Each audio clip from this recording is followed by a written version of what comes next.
Well, hey, welcome to the show before the show, where I check to make sure everything is working. I'm your host, Patrick Morillette. And let me first start by saying, who else got a visit from Ida last night? I was on TikTok this morning watching all the flood videos, and I feel so bad for everyone in the New York City area that lives basement or first floor level. Even my lobby in my building was completely flooded, like a foot high. We came back home last night from a get together and we're like, okay, let me check the mail. I needed to grab the mail. There are packages floating in my mailroom. It was awful. And I thought I could avoid it being on the fifth floor of my building, but I was dealing with leaks all last night. So if I look a little haggard, it could be that. But thanks for joining me. Again, literally the best to all of you that were hit. We got the remnants of Ida here in New York City, but still there was a lot of damage I was seeing. And luckily it was really just my living room that was hit. But again, fifth floor. Did not think that we would have to be contending with this. But that was all last night for me. God, awful, awful, awful. But I'm here, and I hope you're well. And thank you for joining. If you're here to view, and you're the first time viewer of the 99, the show before the show is just a little casual chat that I have with the audience. We normally do Tuesday live streams, bi-weekly sessions of Cold Brew and Brew Master. And if those names are foreign to you, tune in Tuesday for live streaming brewing sessions. It's just as the name would imply. Same story for today.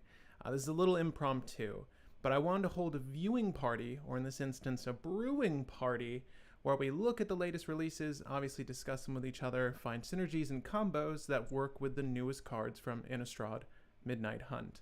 Now, I'm not a lore junkie, so I'm excited to hear your thoughts on any sort of flavor or thematic choices made for the set. I'd be interested in all of that.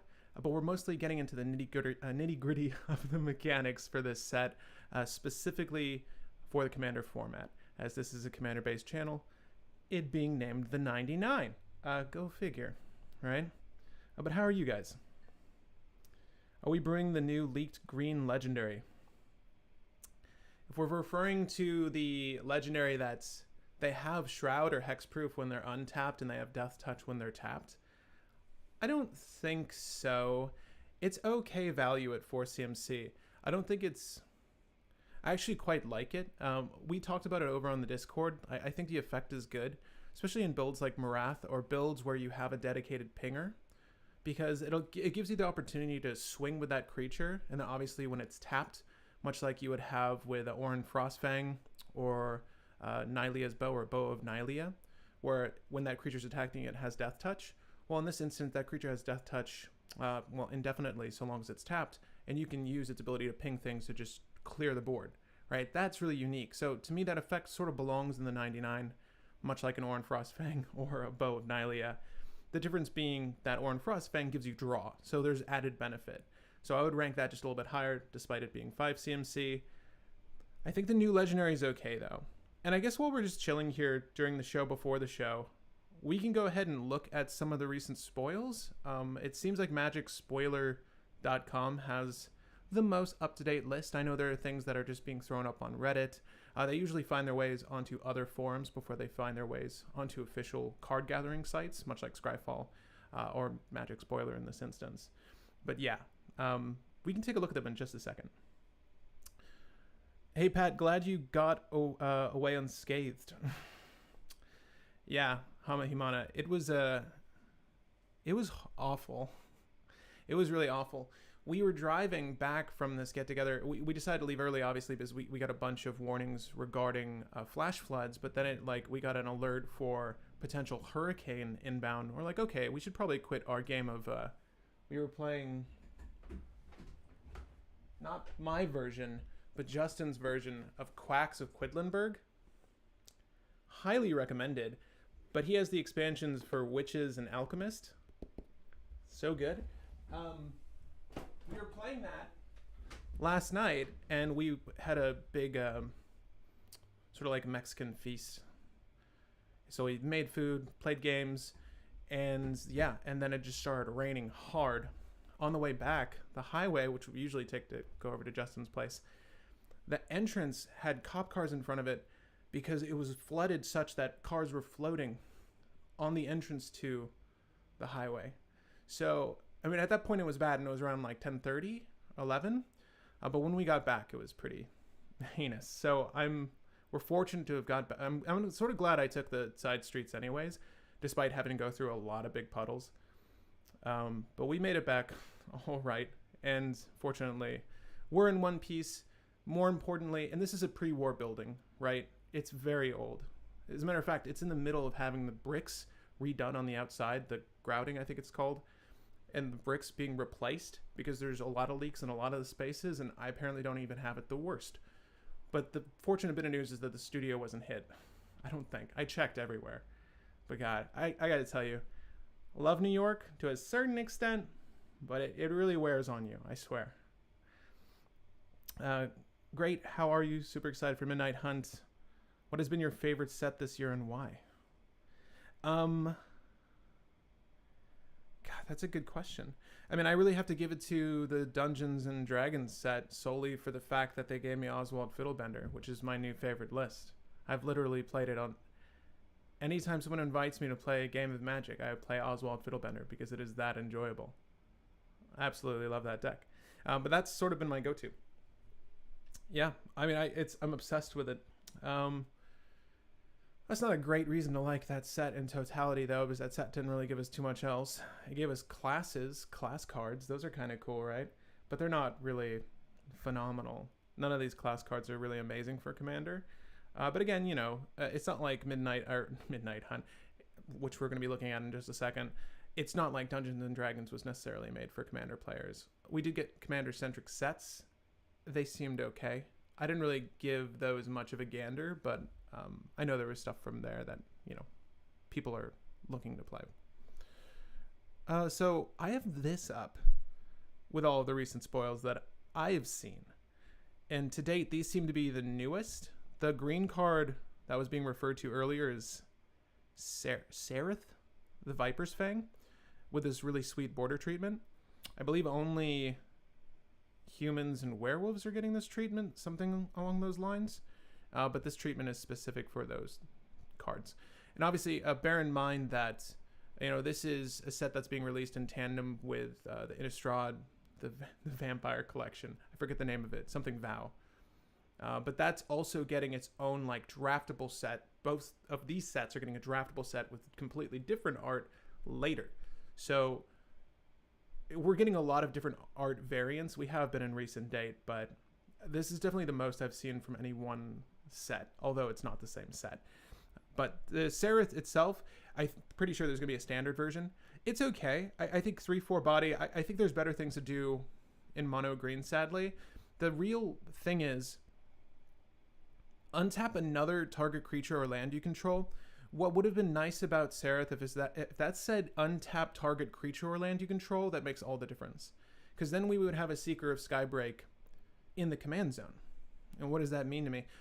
I had Gaia's Cradle, Sereth, and say an Illusionist Bracers, then I could copy the effect, untap Sereth, untap Gaia's Cradle, and generate infinite mana, right? That's the big, you know, for a CDH player, that's the kind of thing, the CDH logic you would have when you look at something like this.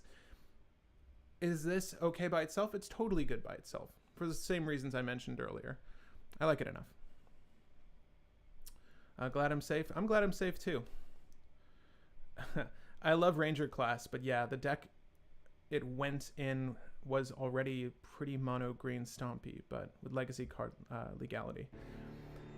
I have what am I playing? I am playing Paladin class in Sithis because it's fine in Sithis, and Sithis needs good enchantments. I would even say that was a fantastic enchantment to include. It's behind me. I haven't even gotten to updating Sithis. I've been solely focusing on Oswald.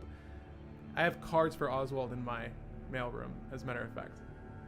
Partially why I wanted to check the mail the other day. But I've been focusing solely on that. I need to revise Sithis, but I have Paladin class at least, I'm pretty sure. Not the Cleric class. But some of them were okay, and Paladin was just good enough. First live I've made it to. I'm hoping we get a werewolf that's CDH viable. Yeah, and hopefully they're not all planeswalkers, right? Because obviously Arlen, if we're looking at the screen now, she's she's obviously a werewolf on the back end, and maybe there's a spoiler for that here, or we can just go to it. I wouldn't say that she's necessarily a commander card, but if all the werewolves happen to be planeswalkers, we're not going to get much out of that. Although I'm fairly certain we're going to see reveals for... Oh shit, I think we might have started. We might see reveals for werewolves, which would be great. But I'm going to listen in with you guys. It looks like we've started. And we can obviously adjust the volume as we go along.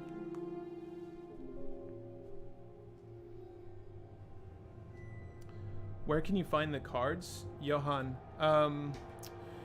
Magic's website.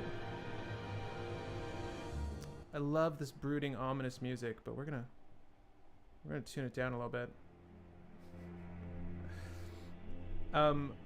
You can find them on Magic's website. They did a good job of detailing where the cards are going to be revealed.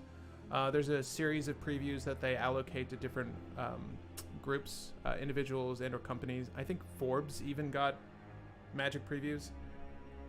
I don't know why that is, but usually you'll find it on like an aggregate website like Magic Spoiler, right? Which is where we were just at. This site's okay for it. It's completely ad ridden, and we're on Safari right now, so I don't have an ad blocker on here. But you can find all the cards pretty much up to date here. I generally go to Scryfall though, because it is the cleanest layout. Unfortunately though, again, it's not up to date, and we can check to see if it is. But this is the cleanest layout for this particular set. But once it's completely released, you could just go here and hit Ignite Hunt, and it's right there for you. Who wouldn't want a vacation on Innistrad? Apparently one of these planewalkers. Oh god, oh god. Should we try to guess these? Here, should I turn off my camera? Here, you guys can guess these. little fun game for you.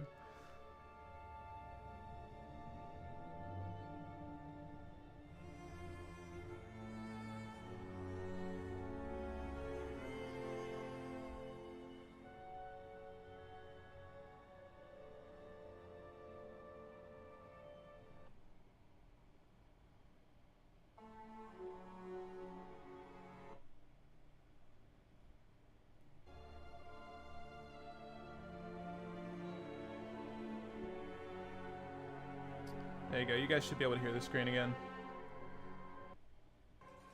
There we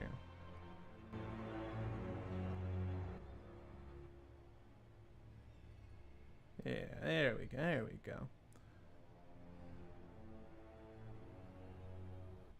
It's funny, my preview on the sound, guys, is so loud. I'm gonna one ear it today.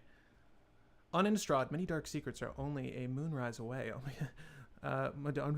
Shaman is human werewolf shaman that transforms into which of the following? Oh my god. Madronan shaman. What does it transform into? Say it. Say it. Okay, so it's not D? Is that what they're saying? Or is it D?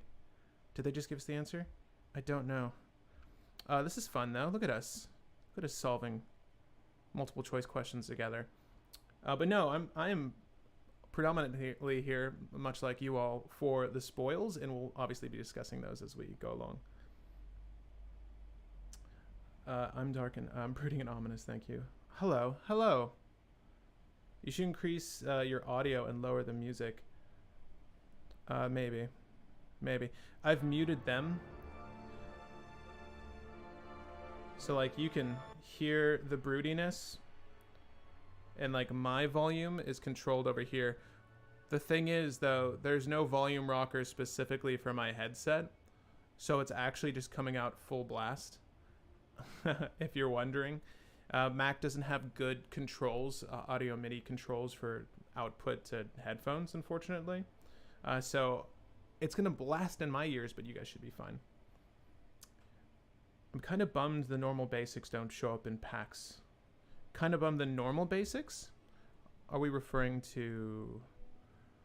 These aren't the normal ones, right? These are, I think, the special ones. These don't show up in packs, though. They look really good. I like the swamp a lot. I like the plain... Who am I kidding? I like all these basics a lot. I'm super fond of this mountain, though. Like, I really want to get a set of these. But yeah, I concur. I don't know if they're showing up in regular packs or not. I'm sure we'll hear more about card allocation in just a second too. Morning, Pat. Morning, John Sparks. Speaking of basics, you're getting a look at all of them right now. I'm very excited for this though, guys. I'm a huge fan of more product. Anytime there's more product, I get ecstatic. Let me know if the dark and brooding music is too loud and if you can hear me. So when I'm looking at my mixer here, my digital mixer, it says that it's relatively low for you, like negative 30 decibels. So it should be really low at this point. At any given point in time, I might just mute this feed so we can discuss a card that pops up, but I'll try to leave it for natural breaks, obviously. There should be intermissions for their live, I'll call it a performance, but their live showing in the studio space, I'm assuming it's going to be similar to the previous announcements. There should be intermissions, and in those segments, we can discuss the cards that were just revealed. So just try to keep a photographic memory of what we see. I guess I could screen cap them, but I'll probably just take photos on my phone here so that I can defer to them as we go along. Otherwise, I'm sure that the Mythic spoiler site, Magic's mythical spoiler site, is going to have all that stuff up there. Not affiliated with Magic the Gathering. I hear you fine, but no music. Alright, Trueheimer. What about now? Do you hear it now? Again, I'm at negative 30 decibels. I don't want to go much louder than that. It's weird because I can't get a read on what you're listening to. That's just the way this mixer works. But I can tell you that it's loud in my ear. I think the only come-in Commander product and bundles. Oh, if that's true, that's an interesting way to incentivize people to buy Commander-based product. I'm sure the art for these lands will pop up in other sets. I know that isn't necessarily what anyone wants to hear, but that is the case. It usually is the case. The only lands I've seen that seem to be exclusive to a set in recent date have been Jumpstart, and there's some really good Jumpstart lands. All right, I absolutely love the swamps from Jumpstart. The one with like the rising dead outside of a church. Easily my favorite swamp. And easily my favorite plains is from that set too. The reflection of the plains and the large shield, the tower shield that's like sitting up against a rock. It's like just a genius way to conceptualize how a plain should look. But yeah, absolutely. Love the art from Jumpstart. These ones are good though. I agree with you.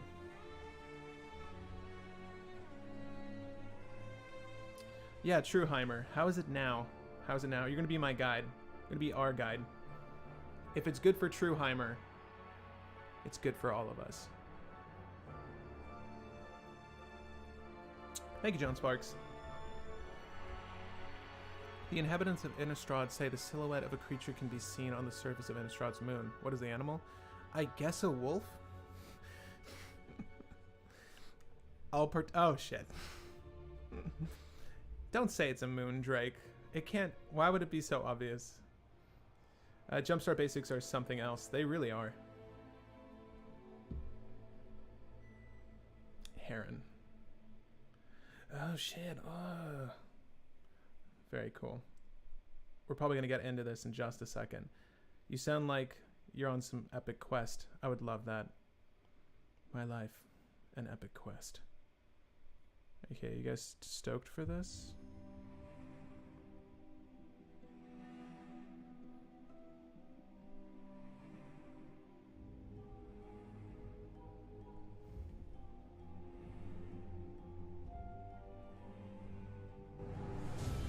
Welcome to the debut of Innistrad Midnight Hunt, where the night is dark and full of terrors, just the way that werewolves like it. I am your host, Joe Manganello. As some of you know, I'm a longtime Magic player, but I have been practicing especially hard for this day because I have assembled some of the Wizards of the Coast staff, and they're going to explain some of the features of this fan favorite plane.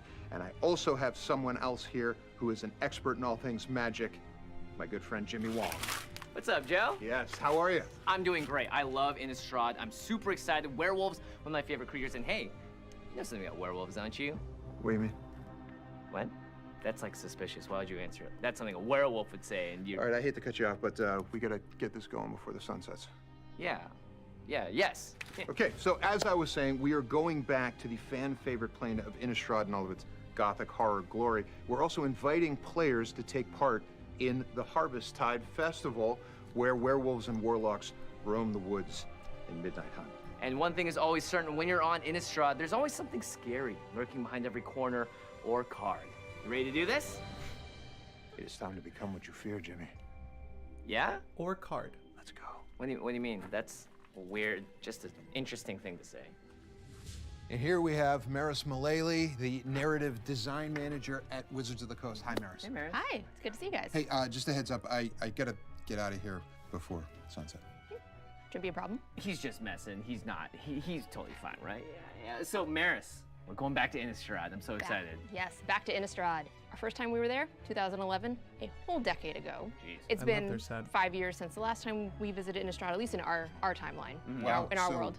I mean, that's a lot of time passed. What's Yes. been going on in Innistrad since then? Since we last were there, the Eldrazi are gone, but it's still a pretty dangerous place for humans. Denim Innistrad jackets are in in. general is just built around gothic horror themes, so there's darkness, there's the creepy, ominous shadows, and all of the creatures that hide in those shadows. Okay, well, you know, I always loved how immersive Innistrad was, so can you tell us a little bit about the process of returning to a plane that people are familiar with? Like, what's new this time? Part of it was we went old.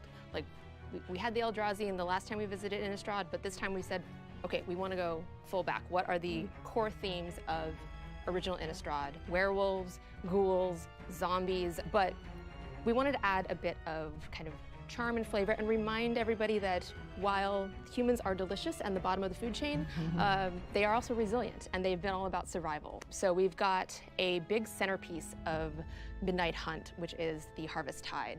And it's a place where some of the humans, a coven of witches, have come to kind of try to art help is the so humans because, you know, Derek. when you mess with the moon, it starts really messing around with your day-night cycle, and things are getting dark. The chances that the humans have to kind of survive is getting harder. Longer nights, shorter days. It's time for the Dawnheart Coven to try to fix things. Okay, so the moon has been messed with. Consequences are happening. Yes. What are the other things that were really important when you guys came back to Innistrad that you thought we had to keep these? We have to focus on these. Well, we have to keep things like vampires and werewolves, and for Midnight Hunt, we decided we really wanted to just focus, like, werewolves were the heart of it. Gotcha. You know, Wait, what do you mean? What are you so happy about that? I mean, you know, people like werewolves, you know, they're popular. People Yes. they're exciting, fierce. exciting, fierce, Yeah. handsome, strong. Interesting. A lot of comments. Okay, well, focusing back on the set here, I feel like the inhabitants of Innistrad, right? You said good amount of whimsy. cringe. Does that mean Yes. that they're gonna have a party? We haven't had a chance to ever show humans on Innistrad having a party. It's time for them to show off that they've got a little bit of lightheartedness, they have hope, they have come together, they will face the darkness together. And what kind of characters could we expect to see in the set? Well, the primary folks at the Harvesttide are the humans, but Innistrad is also home to werewolves, vampires, geist, zombies, and, oh my gosh, Warlocks. warlocks. Yes, who are also kind of humans, and warlocks are a subgroup of humans. Yeah, So the humans have started figuring out how to they're the magical humans. battle against Yes. the creatures of the night. They don't want to just all be food. Right. Well, you know me, I'm a visual learner. Can we see some of this amazing art? I know Yes. there's gotta be a lot. Yes, let's start with the werewolves. Let's start with the like creative, exciting heart of Midnight Hunt. Oh, wow. Look at Wow. this. There are more werewolf attacks happening. People in Kessig are going missing. There is rumor of a new hell pack that has kind of started forming and is growing rapidly. And as the nights get longer, it's just perfect for them. Their hunting time expands. Well, it looks like there's a pumpkin being ripped apart. The werewolves are just kind of trashing the Harvesttide Festival. Is that right? The party? They They've don't like invaded the party? decor. They don't like the decor. I They mean, weren't invited to the party, and now they're angry, and they're going to you come. make a fair How much point. is They probably scripted? weren't invited to the party. And then There how are much is this other guy just things happening. choosing The it? humans are fighting on the front lines. As it appears like the warlocks are doing a lot here as They well. are. Like, humans on Innistrad, they are all about survival. It's hard being the bottom of the food chain, Music changed. but they are resilient. Some of them have taken up arms as soldiers, as Cathars, to fight back the forces of night. Some used to follow Avacyn, but now that she's gone, they've taken other paths.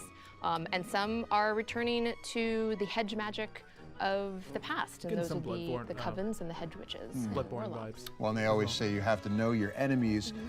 Werewolves are not fans of vampires. Where do the vampires play into all of this? So the vampires, they're present, but they're kind of hanging back and watching what the werewolves are doing. They are interested in this long night. They are waiting for their own interested in set. the growing despair that the humans are feeling.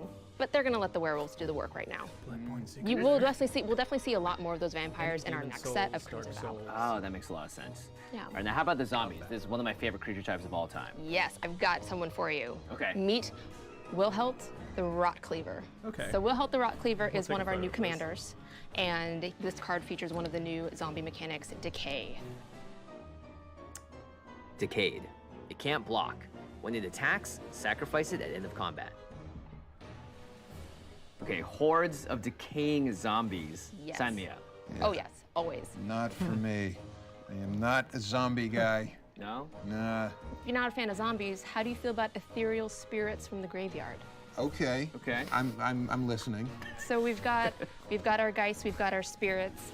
This is Beloved Beggar, and Beloved Beggar is featuring one of the new mechanics for Midnight Hunt, which is called Disturb. Disturb me. Disturb. You may cast this card from your graveyard transformed for its disturb cost. Oh, that's pretty Transformations on Innistrad are pretty That's pretty common, dope, actually. from humans I to like that. werewolves, the dead to becoming the undead, or in this case, a spirit.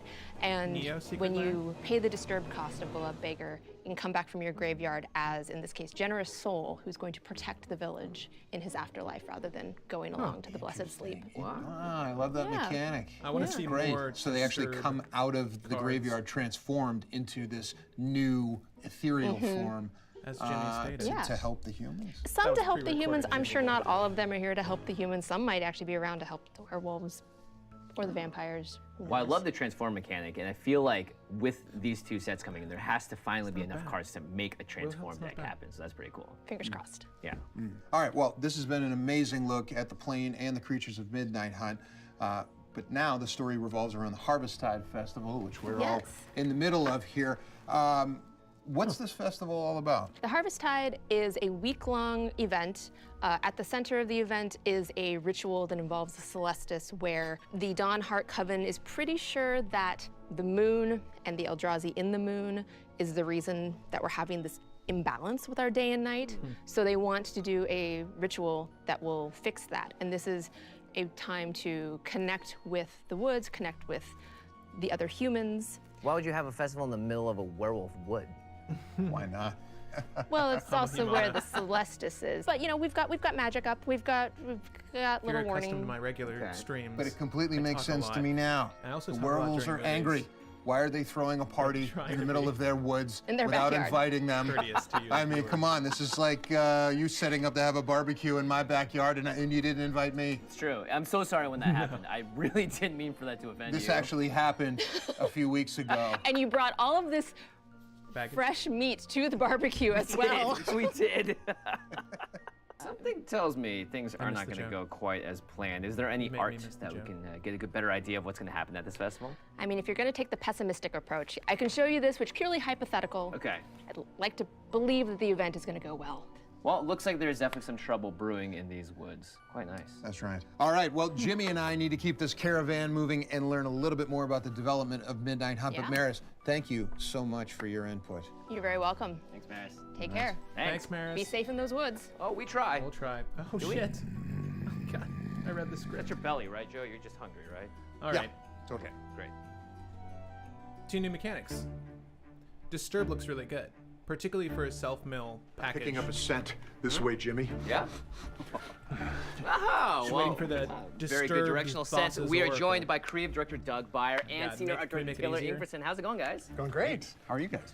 Very good, very Awesome. So Maris talked to us a little bit about the world and story of Midnight Hunt, but I wanted to dive deeper. That's right. Let's dive deeper. good. Let's do it. All right. Maris We did a all great know that job. on Innistrad, things are always pretty rough for the humans. They're kind of the low part of the food web, if you will. Bummer for us humans. Food web. But this time during Midnight Hunt, things are even scarier. The days are getting shorter, They're getting colder, the nights are getting longer. There's whispers that like Legendary maybe spider? we won't even see another sunrise. Ever? Ever. Wow. Damn. If nobody does anything. So we're looking at Like a Move. world where there's this unnatural darkness encroaching on the world, and with it, it's bringing this unseasonal, weird, supernatural frost that's kind of falling over the whole world. You can see this frost in this cycle of Dual Lands. Oh, two of my favorite words in the world. He was hyped. Let's take a about look. Dual Lands, by the way. Oh, beautiful. Yeah, what's coming down out of the sky here? Is that frost? Did you're anyone talking see the about? text? Yeah, we're actually seeing some of the disruption with the current occupant of the moon has caused some weirdness in the day-night pattern on Innistrad, and that's this effect that you're seeing in the sky around the sun and moon. You can also see these Dual Lands in borderless versions. Something that's super fun about the frost is because it is Innistrad, so even the frost is pokey and dangerous. Well, as a land fanatic, are we doing anything special with the basic lands in this sense? Well, yes, if you like special-looking lands, I do. there's also can answer the that Showcase question. Eternal Night lands. Just take a look at these. Oh wow. I love the black and white artwork. It's very reminiscent of like old classic horror movies that I stayed up late on the weekends watching when my parents weren't paying attention. Exactly. Absolutely. Yeah, these are gorgeous. And I love the idea that if it's just moonlight, it kind of does take the color away from the world and adds that bleakness a little bit. And if you're really digging those, Joe, you're gonna love this. Those are not reserved specifically just for the lands. We're gonna be able to see that treatment on all sorts of creatures as well. Okay. First one up is Jadar, Ghoul Caller of Nephalia. It's the decay keyword again. Yeah. It's all about making a bunch of zombies. Ooh. Okay, another so year he's commander, a human folks. necromancer, Get it looks excited for like, those who's maybe legendaries. dabbled in the dark arts and Yeah. can control zombies. I thought he was giving him a haircut, to be honest, but Well, you know, your hair and your nails do grow. That's right. After you die. Yeah, So someone absolutely. has to get in there. yeah, every good zombie needs a good barber. That's a quote I heard all the time growing up. Yeah. And here's Jadar in the Showcase Eternal Night treatment. That's And I sick. love the fact that you're able to see two versions of the same thing, especially because this black and white version has that awesome mask, that sort of that plague doctor look to it as well. It almost feels like it's the fairy tale version a little bit too. Like if you Bloodborne told look. the story of this person, Someone already this said it kid in might chat, but imagine yeah, their tongue I'm coming digging out it. like that and looking like this much scarier, kind of ominous version. Yeah. It's a lot of fun. This Yeah. is The the cool lambs- about the Innistrad. It's like you lambs- could the describe the lambs scariest seem thing decent. possible, and it still might not be as scary as the real thing that Is there shows more up at your other doorstep. lands? Right. But also immediately recognizable to this particular that. set. They're What was fine. the inspiration for this Late Eternal game, Night right? storyline Late. feature? Yeah, so just kind of like everything else in this time around on Innistrad, it really leans into the day-night cycle being all jacked up and really wonky. So the sun is kind of the opposite of the moon, so we really wanted to think about what could be high contrast and opposites in the artwork, and that led us to the inspiration of jumping back into old classic movies and movie posters, the black and white, and it really just helps it jump off of the card. Yeah, wow, that is really cool. There was that Well, much I noticed that with thought behind magic the art black and that white. you really do allow artists to The then movie theater, the movie art, reimagine a classic character horror that art, maybe that's- fans were aware of previously, and now you get to see them in a new Conceptualized way. So, kind of a if you given. like werewolves, you like Arlen, who is our favorite werewolf planeswalker. She's pulled between the human side and her wolf They don't essence. have land types, Hama. This is the standard frame for Arlen, the Pack's Hope. Daybound. If a player casts no spells during their own turn, it becomes night next turn. And on the flip side, Arlen, the Moon's Fury. Nightbound. If a player casts at least Better than 2 Edgar? spells during their own turn, it becomes Maybe not. day next turn. So Arlen is our favorite werewolf planeswalker. Her story has always been about being Are stuck there other between her werewolf human side planeswalkers? and her wolf side. She's sort of called to what Tovalar is doing in this set, but she's also concerned about the extinction of all humans on this world. So she is reaching out to other planeswalkers to help. She's concerned that if this day-night cycle disruption goes on, that the sun will never come up again, and it's going to be a whole deal. Right. And Arlen also comes in this Equinox frame. So would you make can them very see good. her and Wow. a bunch of werewolves and Yeah. warlock creatures in the That's the set one to that get. have this frame. That's fantastic. Just so you don't have Something to have that all is that. particularly reminder. exciting It with looks Arlen cleaner. on this one is on her human side, if you look closely, you can see this is sort of one of the first times we get to see a wolf kind of half in, half out of their transformation. I also love this surrealistic style. That's such a cool collector. Exactly, that's been our attempt to broaden out the visual style that Magic Axelrod captures. You can be a Gunnarsson. fan of this That'd be style, great. somebody else is not that into it. That's okay. There's all these different Wow. expressions of the visual excitement of Innistrad in different styles. Right. Kinda So the liking Eternal Night frames just the full show art that form. darkness, and the Equinox frames show the brightness that could possibly occur. But I love these Equinox frames. There's so much flavor, and I love the small details in between them too, from day to night, which you can really feel in the art, which is awesome. Right, right. The sun in the corner, then you get the moon, Yeah. you get that crescent moon there. That's awesome. William, Beautiful. Don't day look and too night hard at the moon, right? effect. Yeah, day and night. It's a concept that can come into Feeling play a or little not, itchy, Jimmy. If we but it will affect anything that has a day-night cycle. Yeah, let's definitely do that. He's such a good actor, this guy. I love it. Okay, well, where were we? Right. Arlen, and you mentioned someone named Tovalar. Who's that? Yeah, so with the growing, like, nights are getting longer and the cycle's all messed up, Arlen is becoming more and more concerned with sort of the strength of the Howl packs on Innistrad, and in particular, one leader called Tovalar. Oh, hey! This is a werewolf commander. So exciting. Very powerful werewolf Who commander. would have thought? Now I noticed Who Tovalar would've is holding thought? something in his hand. He has a sword. Kind of want to pause There's this, something but we'll talk special about, about it in a that. second. Do you want to explain that? Yeah, he's sort of the first werewolf to transition, still holding on to his beloved weapon. So he's the first wolf that'll be roaming around Innistrad, swinging with a around a sword. sword. So he's not full beasting out. He actually retains some And of like that his werewolf humanity. form is Yeah, only he's one pretty unique in that greater than sense the that he human can sort base. of maintain a little bit of his composure even when his humors get the better of him. These werewolves do look a bit scarier than the ones I think we've seen in the past. Even the ones that were mixed with Eldrazi, these look very strong. Something that is The super, day-night super cycle's cool and really likely special gonna about be, werewolves on Innistrad is or that something in we're the set, so because it's excited to introduce a new strain of werewolf called the Dire strain, which Tovalar is actually the leader of. Tovalar's and not they bad. are massive. Like, a Tovalar in his human form can stand head to head with a basic werewolf on Innistrad. And then when he wolfs out, he's even bigger. Bigger, stronger, faster, and holy buckets, you wouldn't want It's to run kind of into one goofy. They in a dark just alley. built a legendary that's, that definitely. they for just made sure. something Good specifically thing they're for on Commander. This is our clearly side. a Commander. So based you legendary. created this Draw the day-bound, command night-bound zone, mechanic to mimic and then it how synergies the well with werewolves other transform. werewolves. Can you talk a little bit about that? Yeah, so This is transform very is a huge part precisely of going a back to commander's part. Innistrad. Werewolves flipping back and forth from their human side to their werewolf side is something For that people 3CMC, are it's not familiar bad. with.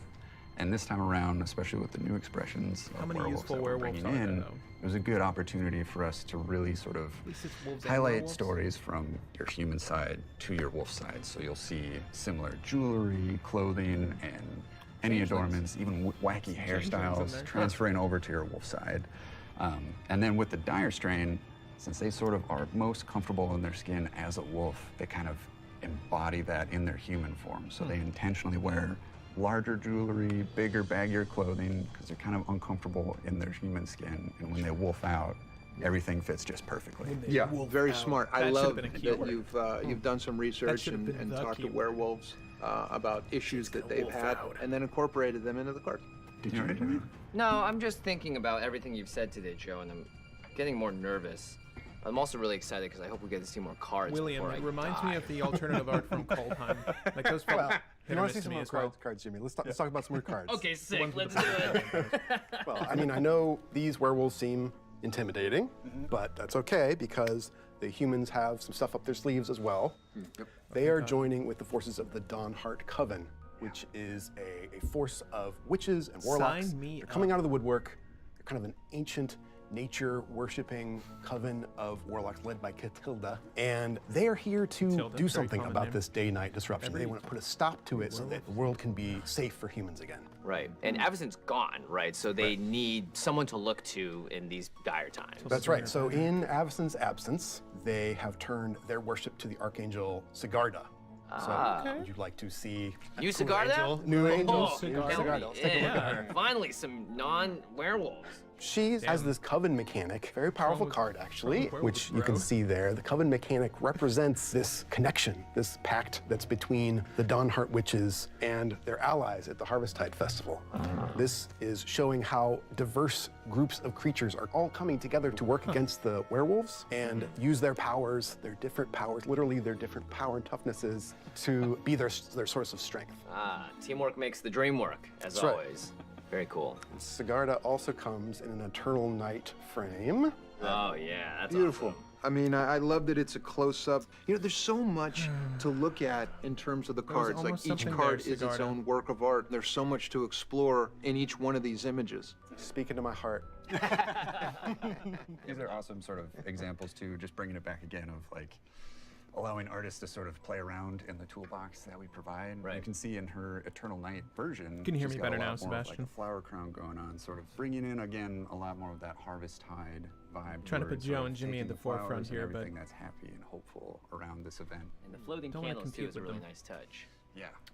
Speaking of floating candles, if you want us, like, Taylor and I love us some floating candles. They're all over this world. They're all over Really? the set. We just couldn't get enough Yankee of it. Candles As a got some visual great piece, floating seriously. candles on sale right now. But one of the characters that's really focused on the Harvesttide Festival is Lenore, Autumn Sovereign, who's kind of the elected queen of this entire festival. Oh, beautiful. That pose is so cool. It looks like Lenore is just celebrating the Harvesttide Festival here. Yeah, she's a great example too of just how insane you can go with your costuming coming to the Harvesttide Festival. Like again with the floating candles, she's got those Thanks, sort of Sebastian. assisting her with her dress and her clothes and her hair and all sorts of other things that she's got going on. You can really go all out and feel one with nature and really one with the warmth and the light that this event brings. So is this I'll keep it? the volume as it is, then. Arlen really just up against this entire force by herself with just these warlocks and humans around? Thank you for so, checking in with me like on we've that. been talking about, she is super concerned with the growing night for human safety. So she goes and calls her friend, the Time Mage himself, to ferry. And he travels all the way over to Innistrad to lend a hand with all of his Can it time have magic draw? powers. And we actually have his Put art here draw that on we it. can show for you. Love how Which the phases Commander of players the moon love. now Yeah. are shown So, where he's sure. trying to manipulate the phases. I think they've realized I what love the Commander way that players that's- want. That shows up on the card. That's really Really cool. cool. Those are those happy moments where you can write certain things, and then who we collaborate with on the visual Both side these of arts things are can just bring fucking something special outstanding. to it. I And really this is like one the in standard more particular. though. Very fitting Planeswalker to slow down you want my whatever's personal happening over there, Well, right? I mean, to try. To try. Yeah. Everyone's doing their best. Well, and Harvesttide is really not just a big party. This is actually a ritual. That the hope is this ancient spell will be able to rectify the day-night imbalance. The Dawnheart Coven are coming to the Celestis, which is this massive astronomical device in the Kessig Woods. Almost They're looks like putting that the Soul Harvesttide Ring Festival there promo so that from they one of can the cast this last ritual. They've got Teferi's Time Magic trying Magic to slow Fest. down that Do you guys know last which one I'm talking sunset. about? And all this is leading up to the final piece, which is this sacred vessel called the Moon Silver Key, which we can see here in the card Secrets of the Key. Very Hopefully cool. better So than the that's them Moon working together, Silver but more Spear. importantly, we have two mechanics on here that I'm really excited about. Investigate as well as Flashback, which is an Innistrad classic. Look at this art. They're clearly on Read the precipice web of fiction making to things find happen. out more. Does They're it right literally there. say that? Maybe they're gonna get it. Is there anything else that you want not on the card. or can tell us about the making of the set? Yeah, I mean, it was an absolute blast. Tef definitely to work on, Tef just looks and good in every so art. Excited for it to finally like come to life and people to grab onto and blast open packs. It was great to visit. a True. beloved That's my issue with these plane. draw It's a lot of engines our is that they're favorite just planes as okay at well. doing it. We got to bring some hope and some warmth to it that Innistrad doesn't usually get to see, and we also got to bring on some more good old scary bits that put the humans in even more danger. Secrets of the Key is cute. Super honest It's not that and good. really a little bit selfish. Werewolves are my favorite monster of all time, and I was just super excited. Antonio, that's the to make flavor some of the really big month, ones. though. Deucing draw legendaries. Yeah, we should. Look at all these werewolf lovers. I think they're conscientious. I think they're Okay, conscientious of the fact that Okay. more players I won't think draw I'm in the gonna speak for command a lot of zone. people out there that want to know. And the do deck can have Teferi the and flavor, Arlen ever but I agree. find the Moon Silver Key in time? Can be a little bland. Well, I can't tell you the whole story quite yet, but if you are interested in more of the tale, there's going to be a Midnight Hunt web fiction coming out very soon. Oh, exciting. That's Cool. great. Okay, some of those cards that were spoiled are interesting.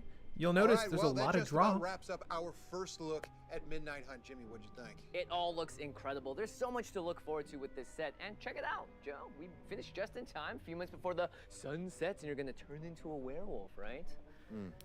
Yeah, all right, we better wrap this up. Yeah, we better, because you're definitely not messing with me, right? So you thought I was messing with you? Yeah, because that's the kind of thing you like to do, mess with people. Oh, really? Yeah, professional messer over here. Hey, look, I'm as curious as anybody if Joe's going to turn into a werewolf, but I kind of got to go, so... Fine. Fine. Previews are starting now, so be sure to sign up. And tune in on September 16th for the launch of Midnight Hunt on Arena. And maybe there will be some other, special things to go along with it. And you can also head to your local game store to plan a pre-release on September 17th. Yeah, well, thank you all for joining us, and we'll see you next time. All right, bye. Bye. Oof, good stuff, man. You want to get like a bite to eat or something?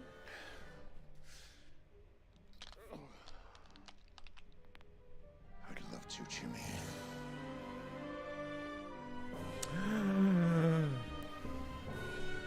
He is a werewolf. Okay, so we can recap what we just saw. During the COVID-19 global pandemic, health and safety and top priority, the video was filmed today. So, okay. It's kind of boring in 4. Draw the command zone just makes brewing super easy. Pretty much. I mean, but that's what people like about these partner pairings as of late, right?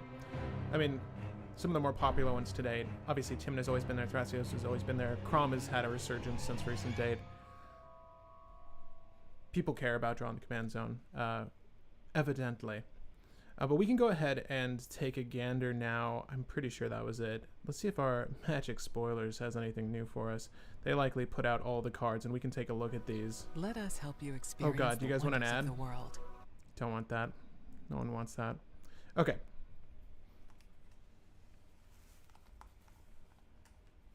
You like the flavor here more than Strixhaven? I think that the flavor is at least more in line with what Magic does well. I think that Strixhaven was fine. It did very much feel like a Harry Potter clone. To me and a lot of people, it just felt, they're pulling off of a universe or at least a realm that I don't think they've ever dived into. Collegiate mages or planeswalkers, whatever they were. It was fine. What I really liked about Innistrad were those mystical archive cards. So if we were ever to revisit, I would love it strictly for that. But we can take a second just to look over the legendaries here and see if we like any of this stuff. I don't think that was the end of this video, right? So let's just go ahead and close this out.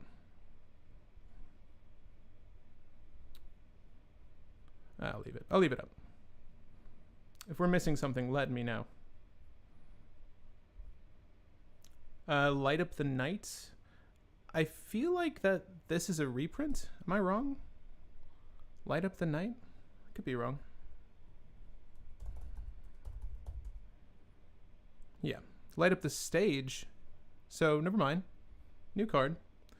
X red sorcery speed. Light Up the Night deals X damage to any target. It deals X damage +1 instead if that target is a creature or planeswalker. Okay. I mean, I guess it's a finisher if you have all the mana in the world, but it's also just a good way to ping the crap out of a planeswalker. That's not so bad. Planeswalkers are seeing more relevancy now than they have in the past. There's been a real great load of planeswalkers. I'm thinking particularly of the most recent Teferi, that 4 CMC Teferi, as well as Oko. Oko's still played, and bless your soul if you don't have to deal with an Oko. I see Oko every other game. Flashback, pay 3 in a red, remove X loyalty counters from among planeswalkers you control. If you cast the spell this way, X can't be 0. That's interesting. Remove X loyalty counters? I don't think I would put anything like that in Rograk into Vesh. I think the speed of it at sorcery kind of hampers it for me, but I like seeing Chandra a lot, and I think the card's actually pretty decent. Hey, okay, I just fell in love with that Borders art Arlen. Yeah, it looked amazing. I like that one the best, actually. Let me see here. I think that was the most recent thing that we we could look at these. Galvanic Iteration is something that we've had in the past. It's nothing new. Troop Contortionist. We can look at this as well real quick. Covenant at the beginning of your end step, if there are 3 or more creatures with different powers, put a 1/1 counter on target creature you control enters the battlefield. That's okay. We're not interested in that. All right, but we'll look at Beloved Beggar. He's beloved. Everyone in the town loves giving him money. God, to be a beloved beggar.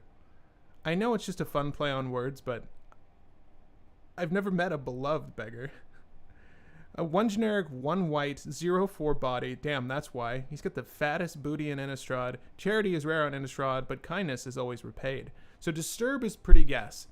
Disturb is if you self-mill the card and or you surveil the card and or you entomb the card. I don't know why you would unmarked grave Beloved Beggar. You get to flip it, right, when you cast it from your graveyard for the Disturb cost. Right, we've had variations of this in the past. Obviously, Unearth, I think, would be the first variation, and we've had Embalm as well from Amonkhet. But this is a completely different, it's another form of MDFC, I guess you could say. Modal double-faced cards. So it does have a back end, but it only comes in that form after you've casted for Disturb. So this is actually a really cool strategy, maybe not necessarily for Commander, but if Beloved Beggar was down, you can manipulate it for whatever value you could get out of Beloved Beggar here. And then when it dies, you get the Generous Soul on the back end, which is kind of cool. Flying Vigilance, if Generous Soul would be put into a graveyard from anywhere, exile it instead. I think I know why that is. When MDFCs switch zones, they'll actually flip back to their front-facing side, so you can't continuously do this with the Beloved Beggar, right? That's conceptually why they did that. But let me see here. If you're new to the channel, this is the Brewing Party. For anyone who's jumping in now because the official stream has ended, if it hasn't ended, let me know and we can continue watching it. I still have it up, but I'm fairly certain that was the end of it. Joe Manganello was going to eat Jimmy. We'll see if he shows up on game nights. But we did get a bunch of spoils for legendaries. They obviously know their audience, and we're just taking a second to look at those now, and we can concoct different synergies or combos or strategies for these legendaries. And this is specifically a CDH channel, so we are on the more competitive side of this. However, I'd love to hear any of your thoughts. Just note that's how the 99 operates. And also, we can talk about other formats, but the 99 deals in predominantly Commander, so if you want to talk about other formats, I might not have good input for you. However, we'll help the Rod Cleaver. For 2 generic, 1 blue, 1 black, legendary creature, zombie warrior, we'll take a drink for every time the word draw comes up on a legendary. How about that be the game today? Why not? Whenever another zombie you control dies, if it didn't have Decayed, new keyword, we'll get to the keyword in just a second, create a 2/2 black zombie creature token with Decayed. Cool. So this is of any zombie. And what's in particular about this that's interesting, it's the fact that whenever another zombie, it's not non-token, although the first zombie that comes to mind that would be great to leverage this with Will Helt is going to be Gravecrawler, right? So this is the bit of the video I was excited to get to, because you may cast Gravecrawler from your graveyard as long as you control a zombie. Okay, well, it's something like, and correct me if I'm wrong because I didn't read all the way into the card, sacrifice a creature, add 1 mana of any color, right? So our boy is a zombie, right? Do we get to do this once a turn? No. Whenever another zombie you control dies, if it didn't have Decayed, create a 2/2 black zombie creature token with Decayed. Well, if you just looked at that combo I showed you there, that's infinite mana. Now, Will Helt isn't a mana sink, but Will Helt operates extremely well with Gravecrawler, which is one of my absolute favorite combo cards. I played a lot of mono black when I was getting into Commander maybe 4 or 5 years ago, specifically Flip Lily. Absolutely love that deck. It operated with a Gravecrawler loop. Also, there's an amazing Dark Ascension promo for Gravecrawler, so if you're a fanboy like me, I still have this copy. I absolutely love this card, but it's something that you get to do with Will Helt as well, and you also put yourself in blue.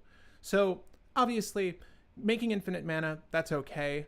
Making a horde of zombie tokens can also be viable. Unfortunately, you know, if you were in green, you would have something like Concordant Crossroads. If you were in red, you would have something like Mass Hysteria. If you don't know these cards, they're just mass haste enablers. And obviously there are more outside of those two, but those are the low cost ones that people generally gravitate towards. You have things like Anger, Need for Speed, all that other stuff, but those are in other colors, right? So Dimir, these bodies aren't too useful. However, there is something called tools. It's Embalmer's Tools. Tap an untapped zombie you control. Target player puts the top card of his or her library into his graveyard. So potentially you could make a horde of zombies and or just have zombies because that's what you do. Embalmer's Tool is unique in the fact that you can make someone mill, right? So in this instance with Wilhelm, we're going to probably want ourselves to mill because we probably have some form of reanimate strategy. In a world that we're in now that has Underworld Breach on top of the heap so far as combo cards, milling your opponents generally isn't a good strategy. It's the one reason I try to talk people down from playing Altar of the Brood cards like that, because they're not going to be very good investments for your deck. Having someone with a full grave, not good. Unless you're running Leyline of the Void, Rest in Peace. Trust me, you don't want to do that. Embalmer's Tool, though, great, particularly if you have abilities. Activated creatures in graveyards cost 1 less to activate. Keep an eye on Embalmer's Tool because of the card we just read, guys. I mean, if Disturb is any bit viable, then this is going to reduce the cost of that. So look for cards with Disturb. Obviously, infinite zombies, mill ourselves infinitely, recur something from our graveyard is the first thing I thought when we saw Wilhelt, excuse me. So this is the kind of deep dive I want to do with any other future Brewing Party. If you want to hang out and discuss particular combo lines with me, that's what we'll be doing. I'm going to tune in with you guys for a second, though. I feel like I just talked at you for a hard minute. If you think any of that's interesting, let me know. Or if you see any synergies or combos that you think would be interesting with Wilhelt, I'd love to hear them. But he seems really cool. And obviously, the more important part is at the beginning of your end step, if you sacrifice a zombie, you draw a card, right? So it's slow value, but it's a constant, right? It would be cool if it said at the beginning of each end step, but we obviously couldn't do that. The 3/3 body, tough enough. It'll stick around. Thank God it's not 2/2. Right? I see Elish Norn quite a bit. If you watch the recent Brew Wars, you'll know I see Elish Norn a lot. So this is good. It passes the Elish test. Anyway, my boy remembering Embalmer's Tools. Yeah, I played with it. It's a really solid combo card. There's actually a really cool zombie that lets you tap zombies to draw as well. I just forget his name. But that's another synergy you would want to look for here, right? Anything that leverages zombies, because you're making a lot of zombies. And what's nice about Gravecrawler is that Gravecrawler is not a legendary. So Entomb, Buried Alive, Unmarked Grave, they're all going to hit Gravecrawler. And whether you want to do this competitively or not, like if you're more of a casual player, look for Gravecrawler. It's going to be a boon to this list. Because if you just want to build a huge army, slow gain value, use anthems to buff your guys, and swing, still really good. Trust me. I honestly like Wilhelt a lot. Of the legendaries we saw, this is the one that got my juices flowing the most.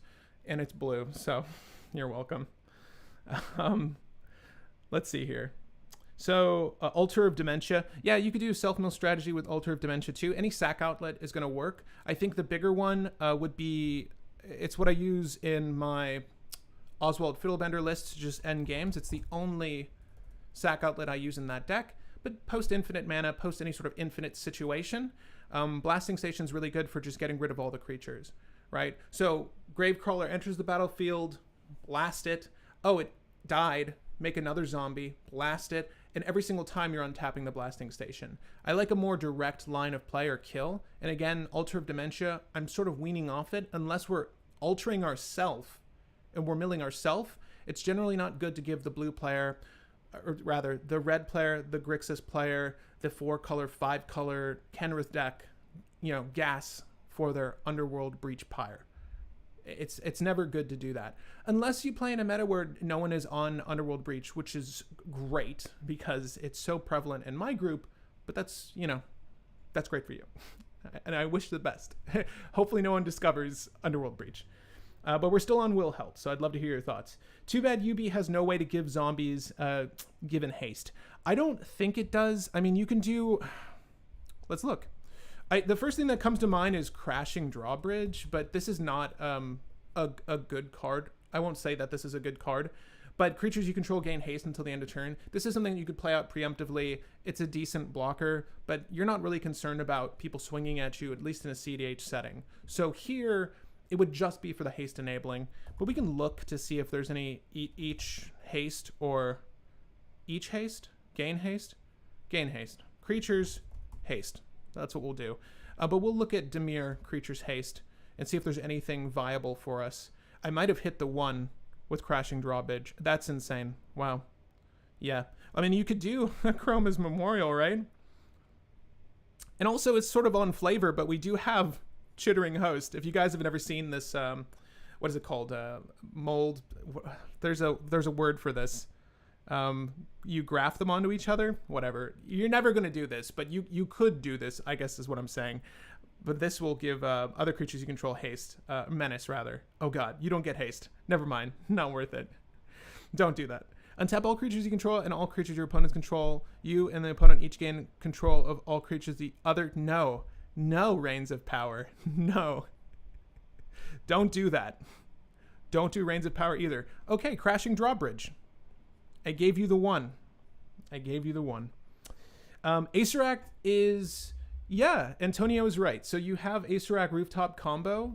If you guys have not seen the Rooftop card, it lets you just play zombies from your hand freely. Acerak. This is obviously something that has nothing to do with Will Help, though. So you could do that. Cryptbreaker is the card. Thank you, guys. Cryptbreaker is the card I was talking about, and we can take a gander at it right now. Cryptbreaker.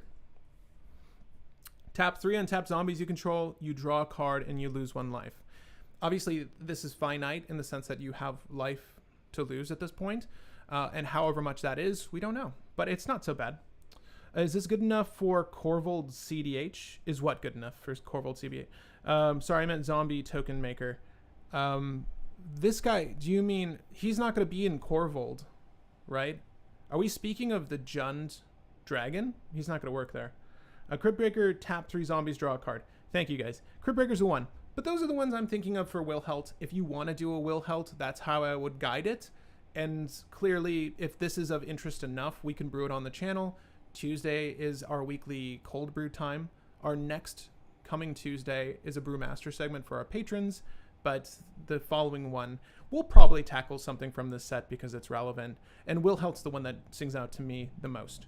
So let's move on with Jadar here. We can talk very briefly of the ones that are like okay. Jadar, Ghoul Caller of Nephalia. For 1 generic, 1 black, 1/1 body, legendary creature, human, wizard. At the beginning of your end step, if you control no creatures with Decayed, create a 2/2 black zombie creature token with Decayed. It's okay. It's a very slow generator. Obviously, Will Helt is far and away the better of the two. Will Helt passes the Jeweled Lotus test, right? Can the 3 mana we generate from Jeweled Lotus fill this guy's gauge? It does. Blue or black. Jadar is okay. Someone was mentioning that they play Tiny Bones, or they were watching my Tiny Bones video, rather. I would stick with Tiny Bones over Jadar every day of the week. Is the full set out, the 99? Not quite yet, it isn't, but we were spoiled a handful of cards just a second ago, and that's what we're covering today. Jadar is okay, though. We can move off Jadar. This is the other one I was interested in, though. Tovolar, Dire Overlord, and we'll actually go into Tovolar. Oh god, they don't have the back end. I have it on my phone though, and we can read off the werewolf end of Tovolar. Why don't we just go ahead and refresh this? So maybe they've fixed this so it's on there. Hey, some more spoils to look at, actually. Glad I refreshed it. But let's go ahead and take a look at the ones we saw on camera. There we go. So let's take a gander at this variant. For the Dire Overlord, it's Gruul and generic, so 3 CMC. It's a 3/3 body on the front, and on the back end, the werewolf end, it's a 4/4. They made a big deal about this boy holding a sword in this form. Whenever a wolf or werewolf you control deals combat damage to a player, draw a card. List off every single relevant wolf or werewolf for me.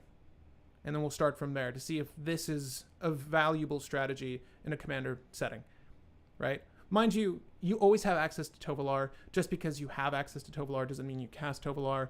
But Gruul is one of those color pairings that's kind of relying on its commander to do at least a brunt of the job.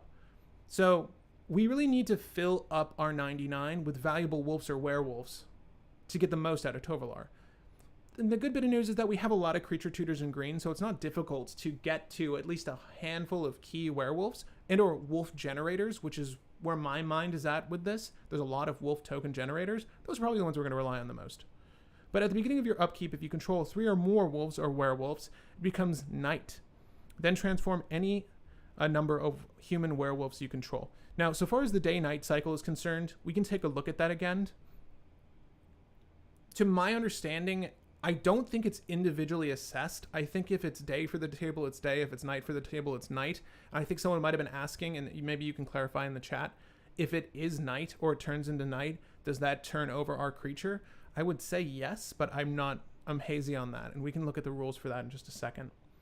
But Tovolar the Midnight Scourge. 4/4 body. Whenever a wolf or werewolf you control deals combat damage to a player, draw a card, right? So they're both relying on combat damage. You can't get crafty with how you deal that damage. You have to swing, which is nice because it encourages a certain method of play. This is an aggro deck. Aggro wolf werewolf tribal deck. Okay. And it also has the added ability of, I think this is almost like Kessig Wolf Run. I think it's almost like that.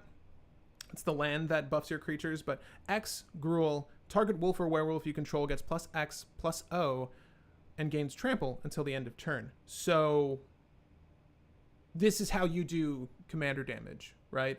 Obviously, you might even add in a light package. I wouldn't say this is a Voltron deck, but you might add in a couple of red instants or sorceries that give you double strike, right? Because you're going to want to pound in a lot of damage with Tovolar, and the trample is necessary, so it's nice that that's baked into the card.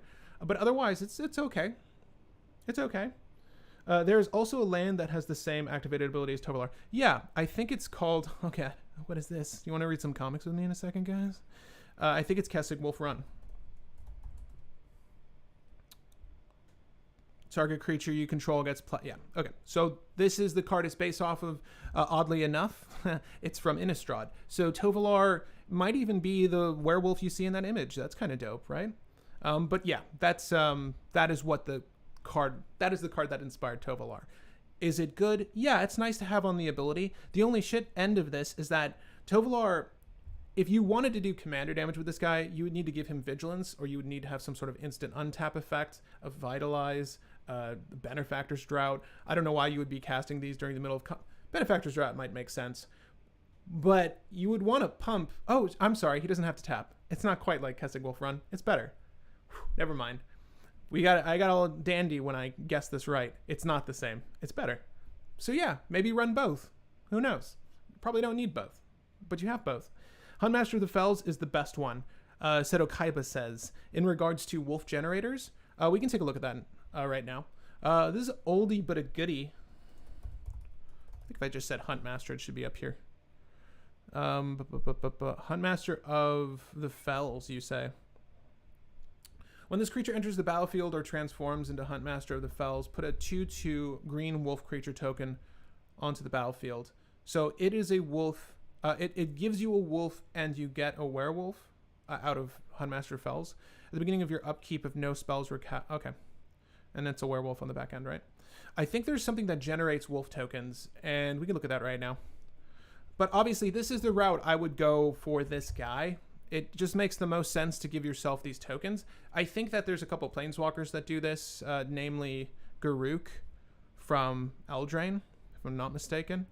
But I think he gives you wolves as well. I'm not seeing him.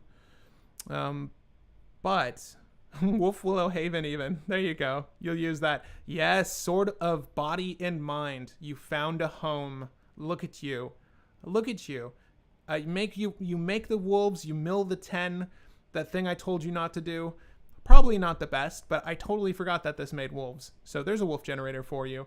You want a repeatable engine, though. So whenever a wolf or werewolf you control becomes the target of instance, that's great, too. This is a little too precautionary, though. I don't think that this is going to come in handy very often. This is actually giving us 2 wolves in 1. That's really not bad. They do need to do combat damage, though, so Ferocious Pup itself is not great, though very cute. Arlen Cord makes wolves, right? Put a wolf token on the battlefield and then transform her. She does not count as a werewolf in this form, right? They haven't eroded this, or she's just Arlen. So, okay, that's okay. As put into a graveyard from the battlefield. So, I think bottom line is, you're going to want something like this. A beginning end step if you didn't cast a spell. This is great. There aren't that many... this is the one I was really liking. You just create wolves, but this is also good in instances for wolf token generation. If you're just holding mana for interaction and you're just doing combat damage, this is not bad. And if we rely on activated abilities like Tovolar's ability, this does negate the didn't cast a spell clause on Nightpack Ambusher. So these are the 2 that come to mind, I think, that are best for wolf generating. Night Pack Ambusher being a wolf itself is also really good. But all of this to say, Tovolar is fine. Do you guys think Tovolar is fine? I think it's okay. I'd be interested to see a commander deck built around this 3CMC legendary. And if anyone got back to me on how the day-night cycle works, that'd be great. Otherwise, we can look at it. House rule, anyone who gets damaged by the pup dies. So you got to block the 0/1. Let's go ahead and look at that day-night cycle right quick, though. Okay. As it becomes day, transform all nightbound permanents. Okay, so that says it all. That says it all. I believe the same is true for night, right? As it becomes night, transform all day bound permanents. Okay. Easy as that. Permanents enter the battlefield as nightbound. That's dope. That's actually really interesting. If you're the only person manipulating the day-night cycle at your table, you can sort of dictate what your cards come into play as. That's actually very useful. If a player casts at least 2 spells during their own turn, it becomes day next. Obviously, with that caveat. But that's actually kind of cool. I don't mind that at all. I'm going to go ahead and refresh this page once more. We might have gotten some new spoilers, and we did. We'll take a look at all the new spoilers, but I want to cover just these other legendaries right quick.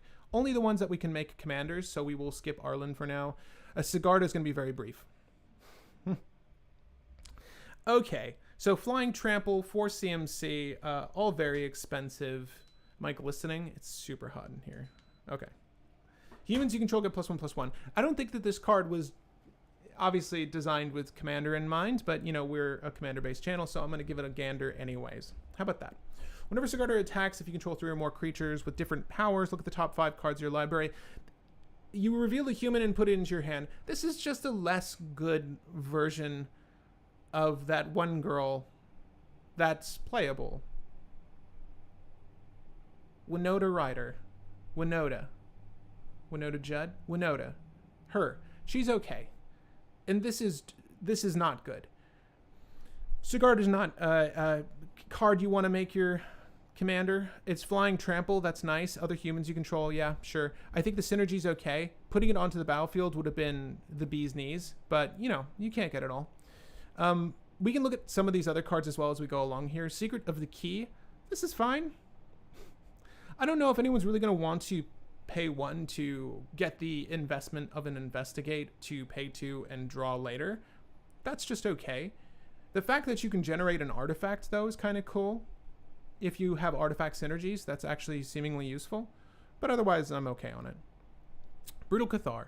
For let's go to the full blend. Oh shit, you gotta be playing Winota to get this. For 2 generic 1 white Brutal Cathar, 2/2 body. When this creature enters the battlefield or transforms into Brutal Cathar, exile target creature an opponent controls until this creature leaves the battlefield. That's kind of dope. It's a very slow Fiend Hunter. How about that? First strike, ward, pay 3 life. I love the art. Again, I wouldn't say that this is a card for Commander, but it's not bad. It's not bad. And we can take a gander at these other ones now. I think that this art was shown, but not the card, so we can take a look at that. Avacyn's Memorial is a card that is pre-existing, if I'm not mistaken. So we don't need to look at that. I'm fairly certain. Are there other... I think there's a Chroma's Memorial. It doesn't matter. It's indestructible. Other legendary permanents you control have indestructible. It's not worth it. Am I adding it to Oswald? No. No, I'm not. 8 CMC? Game's not going to last that long. Guys, game's not going to last that long. Tavern Ruffian, though. For 3 generic and 1 red, Daybound, is the back end really good? Let's find out. That's all we need to see. Nope, it says common as common gets. It's a 6/5. That's not bad. 6/5's not bad for 4. If it is night and you cast it as a 6/5, that's even better. Disturb is what we're looking at, though. This is the big keyword for me, I think, for CDH players. We should all be looking at Disturb. Because if there's a singular good card that says Disturb, or another Underworld Breach effect that says all cards in your graveyard have Disturb, cost of whatever, well, get ready for Yawgmoth's Will 3.0, because shit's going to get real fast if there's another everything is disturbed enchantment, or something like an Underworld Breach. But obviously that's what we're looking for. to be the most abusable card from the set, something that gives this keyword, because you may cast this card from your graveyard transformed. Obviously, the transform bit is just relevant if the card in your graveyard is relevant with it, but I'm wondering if they can tack that onto anything now. Obviously not any MDFC. That'd be kind of cool. Wait, no, it wouldn't work because it has to be a werewolf. Never mind. Disturb, though, for the werewolves, if you want to flip the guy, really important. So that's how you get Tavern Ruffian out. That's how you get Tavern Ruffian out if there was an enchantment for Disturbed Tavern Ruffians. You have all the 6/5s. Candlelit Cavalry. The Coven ability, they covered it on the stream, but at the beginning of combat on your turn, if you control 3 or more creatures with different powers, it's very similar to Sigarda, right? You get a different effect this time. It gains Trample. Okay. Candle Trap. Oh, shit. They mentioned candles in the stream. Is this the candle they spoke of? So maybe Sithis Bait? We'll see. Enchanted creature has Defender.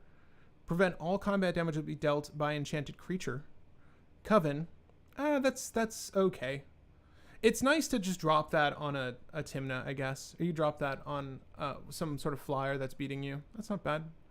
You can pay 2 and 1 white to sacrifice it. Exile enchanted creature. That's good. You can activate this, obviously, if there are only 3 or more creatures with different powers. So clearly, it's going to take a second for you to get there. If you've got some shenanigans that are bouncing around +1 counters, then you can get there much easier with Candle Trap, but it's okay by itself. Refresh the page, Pat. I did, bro. That would be disgusting as fuck. What website are you using? We are on Mythical Spoilers right now. Mythic Spoilers, I believe is what it's called. If you were to just search Innistrad Midnight Hunt Spoilers, this is likely the first site to come up, so I would check it out. It is a bit ad-ridden, though, so be wary. Might of the Old Ways. All right, tell me about those old ways. Do we have a new Savala card? Oh my god.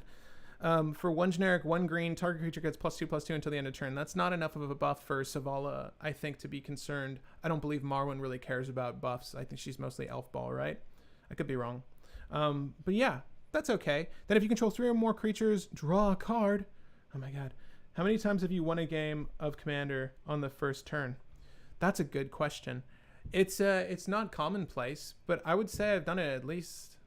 I could probably count the number of times on one hand, but I would say that I fill up that hand. That's not bad. I don't really play decks that are trying to force turn 1 wins that often, though. It was before, I wouldn't say the golden years of Commander, but when Flash was unbanned, Flash Hulk having answers turn 0, that being such a prevalent threat turn 1, that was sort of the meta where the turn 1 plays happened predominantly and more often. But with all of the ritual ramp, all of the tutors now, all of the fast mana, it's very easy to have a turn 1 ad nauseum pop off successfully. And those are the ways I've gotten a turn 1 win. I have one deck that does that. I don't brew for that, though. I generally brew stacks decks. So my job is to stop people from having turn 1 wins when I sit at a table. But good question, I guess. How many of you have had turn 1 wins? It's weird. I'm not really... People say that CDH, the competitive end of Commander, is a turn 3 format. But if you've actually sit down and have an actual game of Commander with competent players and their decks tuned to the best, you're going to keep everyone else in check. Like, there are no... Unless you just happen to get there, there really aren't that many turn 1, turn 2, turn 3 wins. If everyone is of like mind... Now, mind you, if everyone was playing extremely proactive decks, then yeah, it's just a drag race. You're like, oh, who can get there fastest? And then I'll do it. And then if I beat you to it, then whatever. And maybe that guy had like 1 countermeasure, but you're probably being greedy. You have your own countermeasure. It really depends on your meta. It really depends on the decks you're playing. And it really depends on who is playing you. Okay. Dawnheart Rejuvenator. I don't think we're going to need to read all of these, but this one's okay. It's just to gain life, add mana bit. Not interested. Visions of Ruin. The rares are the ones we really want to look at. For 3 generic, 1 red sorcery, each opponent sacrifices an artifact. Okay. For each artifact sacrificed this way, you create a treasure. Sweet. This is not as good. And I don't think will ever be as good. In a CDH setting, this is just worlds better. a spell. Mind you, they're different. It's apples and oranges, sure. One is red, one is Golgari. This is what a 4 CMC Mass Destruction Give Me Mana spell should look like. This is the end all be all. This thing's one of my games. This thing's amazing. I love this spell. This one's okay. At 4 CMC, you've really got to question, like, how potent is this? How much work is this really doing? And when you get to the spell, let's just say you naturally cast it on turn 4, which is, logically, that's when I have the most mana or whatever. It's really not pulling its weight. And mind you, it has flashback, but the flashback is 10? This doesn't really feel like rare territory. Does it? I don't think this is good. Like, if we were just comparing it to this card, which is also a rare, this doesn't feel like rare territory. Mind you, mana value 2 or less, I think is going to hit more things, and a sacrifice is an artifact of their choice, just not very good. Visions of Dominance. Is that the Gidrog monster? I think that's Gidrog, right? Is that her? For a 2 generic 1 green sorcery, put a 1/1 counter on target creature you control, then double the number of +1/+1 counters on it. That's an oddity. I don't know if it's good, but that is an oddity. The way you speak is very mentally sane. Do you ever meditate? Angelo, no, I don't. Thank you, though. I don't meditate. I worked out this morning. I had an avocado. I'm drinking tequila. Is that a balanced diet? Don't take health tips from me. I don't meditate, though. Let's enjoy those faces over there real quick. Okay, Arrogant Outlaw. Enters the battlefield. If an opponent lost life this turn, sure. Each opponent loses 2 life, you gain 2 life. So for me, when I look for these cards, I'm looking for the next Belby Pinger. This is not it. Arrogant Outlaw is okay at 3 CMC. Definitely not for our format. Destroy target creature without flying. At 3 CMC, I think we have better. But obviously, that's just a common from the set. It's meant to be filler. And if any of these are reprints, then, excuse me, I'm not a compendium of all these cards, but I know some of them. Curse of Obsession for 5 mana value, 4 generic, 1 red. Another Aura Curse. Cool. Enchant player. At the beginning of Enchanted player's draw step, that player draws 2 additional cards. Great. I'm loving this already. Obviously, you'd want to do that to you. At the beginning of Enchanted player's end step, that player discards their hand.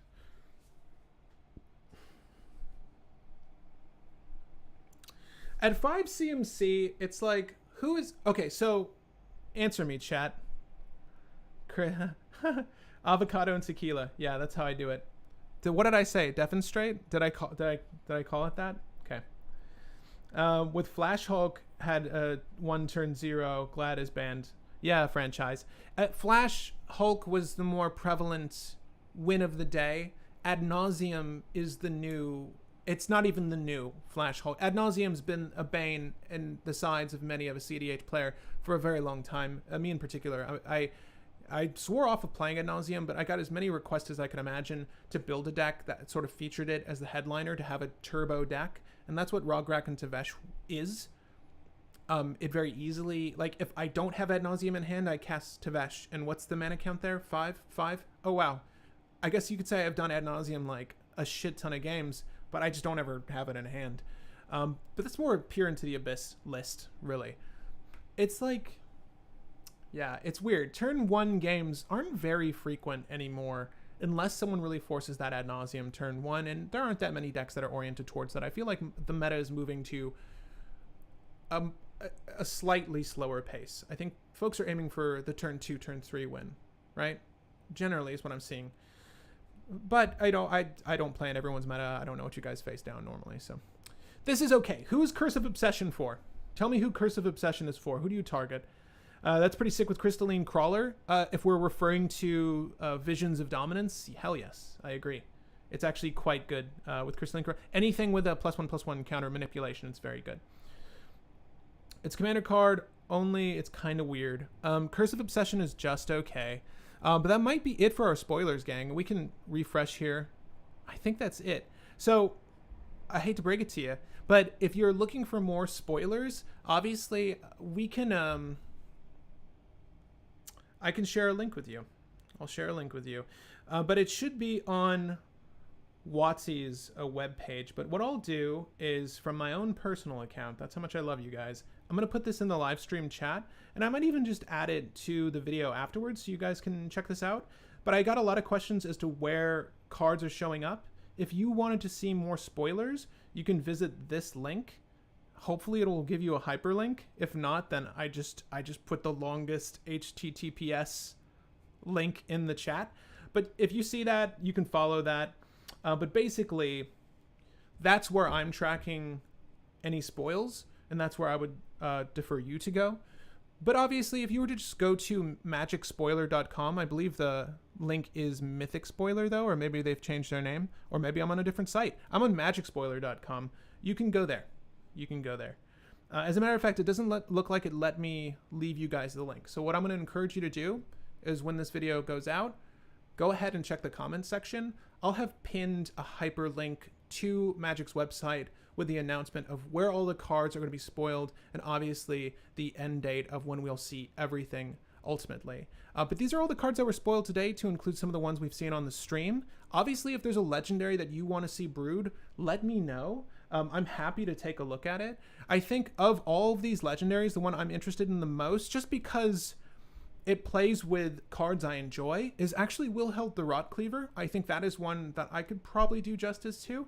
But if there's any other legendaries that pop up, let me know in the comments here, and or future cold brews and or brewmaster segments, as cold brew is the opportunity I take to brew decks for my own personal interest and enjoyment. So if you want to tune in for a weekly Tuesday live stream, get to brew decks with me, sort of the same concept we were doing today, tune in Tuesday. It always happens from 5 p.m. to 7 p.m. Eastern Standard Time. And of course, stay tuned for weekly episodics on Sunday and tomorrow's YouTube short, which is continuing the epic duel between Luca and Dabble. This is part 3 of 4. I'm liking them, the algorithm's not liking them, but if you're liking them, I'm happy for that. But stay tuned for this weekend's split second matchup, me versus split second, with some Patreon members. It should be some fun live stream gameplay, particularly if you want to see me play Oswald Fiddlebender again. I have not played enough. But let me tune in with you guys to check in, see what you're thinking of the set so far. What are your thoughts on Innistrad Midnight Hunt? Are you liking the Disturb mechanic? Are you liking Decayed? Are you liking all of these new keywords? Do you think they fit well with the set at all? Like the theme of the set, do you find they fit well or mesh well with the mechanics of the game in general? Day-night cycle? I'm interested in reading your thoughts, and we can just talk with each other for a second. Let's see here. What's going on? You saw Sereth? I did see Sereth, the mono green legendary. Sereth is okay. We actually spoke on Sereth at the beginning of this video. Again, if Sereth read more like Seeker of Skybreak, tap to untap target creature and or land in this instance, it would obviously be better because you would be able to duplicate that effect with something like Illusionist Bracers. And then you can make massive, like copious amount of mana, right? Like let's say I could even be like my City of Traders. I can do like City of Traders, make infinite generic, and then filter that into the activated cost of Sereth to do the job. And just in case you're wondering what I'm talking about, I'm looking at it right now, so might as well show you. This is what I'm referring to. This is the only legendary that is of note or of interest for some people, but you see how it says untap another target creature?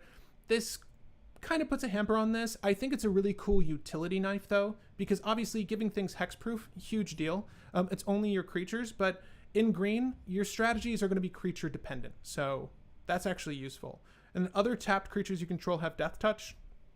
That's really nice with pingers. I think generally speaking, it's just going to be on the attack. I get to remove your blockers, and that's okay. This is just okay. I really think that Ashaya, I think that Savala, I think that Yisin, I think that Marwyn, they have more of a home as a competitive mono green commander, but these are okay. Okay. But I'm liking the spoiler with this type of commentary. Thank you, franchise. Glad you tuned in for that. I feel like these are fun to do. I would love to get a spoiler in the future. I don't know who to talk to from their camp, but that just hasn't been a thing. Ideally in the future, though, and this is just off-topic commentary, and I might as well run the credits while we're doing this because I should probably eat more than an avocado. I'd like to thank all of our patrons for making all of this happen. You guys are the best. You are why I'm able to run all of these streams and why I get to do these impromptu. So thank you guys so much for helping to support the channel. But yeah, I'd love to just get a legendary, any legendary, and have that be a cold brew as a spoil. That'd be amazing. Start to finish, here's the legendary, here's a deck, get to do with it what you will, and take it away from the video, whatever you'd like. But it's fun to have these collaborative sessions because there's certainly stuff that you guys point out during the cold brews that I did not recognize. And obviously during these stream sessions with spoils, it's just a fantastic way to see stuff that we might not have thought about so far as synergies or combos are concerned. So I'd love to have a spoil in the future. As it stands though, I'm happy to cover spoils with you guys as we move along. But yeah, I'm enjoying this as well. I like the new keywords. I think the day-night cycle is good. I think it's probably healthy for these MDFCs, these werewolves, and obviously we also have day-bound, night-bound planeswalkers with Arlen, so I'm excited to see the rest of it. Again, hang tight to the posting of this video. Look at the comments. I'll have pinned a link for you all to see where all of these spoilers will be coming from. Sadly, not myself, but that's okay. All right, guys, I'm Patrick Marlett. Thank you for joining me on this brewing party, and happy brewing, babies.